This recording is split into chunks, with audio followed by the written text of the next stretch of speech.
The books of 1st and 2nd Samuel.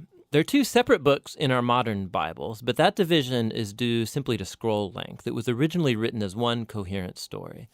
We're just going to cover the book of 1 Samuel in this video. So after Israel was rescued from slavery in Egypt, they made a covenant with God at Mount Sinai and eventually came into the Promised Land. And there, Israel was supposed to be faithful to God and obey the covenant commands. Before the book of Samuel, Judges showed how Israel failed at that task big time. It was a period of moral chaos, and it showed Israel's need for wise, faithful leaders. The book of Samuel provides an answer to that need. The book of Samuel's story focuses on three main characters: the prophet Samuel, where the book gets its name, and then King Saul, and after that, King David. And all three of them transitioned Israel from a group of tribes ruled by judges into a unified kingdom ruled by King David in Jerusalem. And the book of Samuel has a fascinating design that weaves the story of these three characters together in four main parts.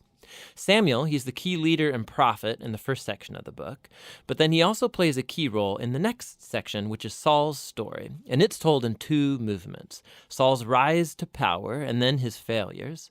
And the second part is about his downfall and his tragic death. And then the drama of Saul's demise is matched by David's exciting rise to power. And then David's story is told in two movements. First, he rides the wave of his success, followed by his own tragic failure and the slow self-destruction of his family and then his kingdom. The book concludes with an epilogue that reflects back over the whole story. So let's dive in and see how this all unfolds. Part 1 picks up from the chaos of the book of Judges, and we're introduced to a touching story about a woman named Hannah. And she's grieved because she has never been able to have children. And by God's grace, she finally has a son named Samuel. And in joy, she sings this amazing poem in chapter 2. And the poem is all about how God opposes the proud and exalts the humble, about how despite tragedies and human evil, God is working out his purposes in history. And also it's about how God will one day raise up an anointed king for his people. Now, Hannah's poem has been placed here at the beginning of the book to introduce these key themes that we're going to see throughout the whole story, like the next one. Samuel grows up and becomes a great prophet and leader for the people of Israel, at the same time that the Philistines rise to power as Israel's arch nemesis. And in this crucial battle, the Israelites get arrogant, and instead of praying and asking God for help, they trot out the Ark of the Covenant as this kind of magic trophy that will automatically grant them victory in battle. And so because of their arrogant presumption, God allows Israel to lose the battle, and the Ark is stolen. So the Philistines, they take the ark and they place it in the temple of their god, Dagon. And then the God of Israel defeats the Philistines and the god Dagon without an army by sending plagues on the people. And then the Philistines don't want the ark anymore, obviously, and they send it back to Israel. And the point of this little story seems to be this: God is not Israel's trophy, and he opposes pride among the Philistines, but also among his own people. And so Israel needs to remain humble and obedient if they want to experience God's covenant blessing, which opens up into the next large section. The Israelites come to Samuel and they say, "Hey, we want a king like all the other nations have. Go find one for us." And so Samuel, he's kind of ticked off and he goes to consult with God. And God says, yes, their motives are all wrong, but if a king is what they want, give them one. And so we're introduced to the figure of Saul. Now, Saul is a tragic figure because he begins full of promise. He's tall, he's good-looking, he's a perfect candidate for a king.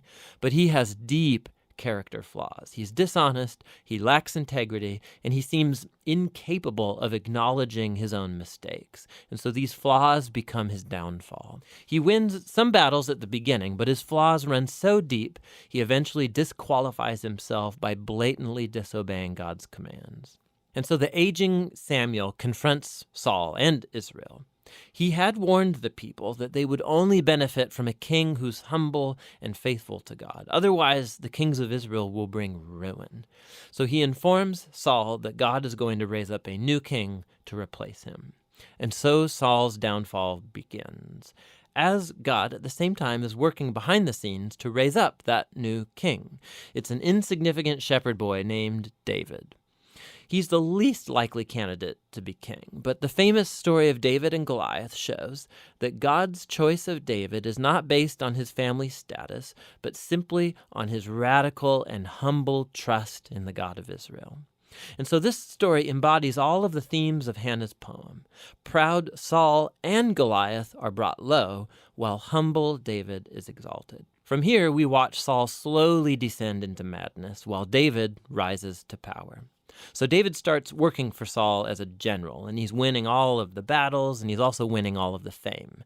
And so Saul gets jealous, and he starts chasing David around, hunting him, trying to kill him. David's done nothing wrong, and so David simply runs and waits in the wilderness. And here we see David's true character. He has multiple opportunities to kill Saul, but he doesn't. He simply trusts that despite Saul's evil, God will raise up a king for his people. What's interesting, too, is that many of the poems of David that you find in the book of Psalms are linked to this very period of his life, and they all express the same attitude of trust. And so this section of the book ends with Saul coming to a grisly death after losing a battle with the Philistines. 1 Samuel tells some of the most intricate, well-told stories you find anywhere in the Bible, and the characters Saul and David, they're portrayed very realistically. And the author's putting them forward as character studies so that you can find yourself in them.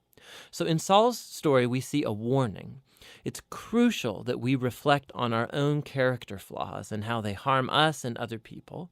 And with God's help, we need to humble ourselves and deal with our dark side so that Saul's story doesn't become ours. David, on the other hand, is presented as an example of patience and trust in God's timing in our lives.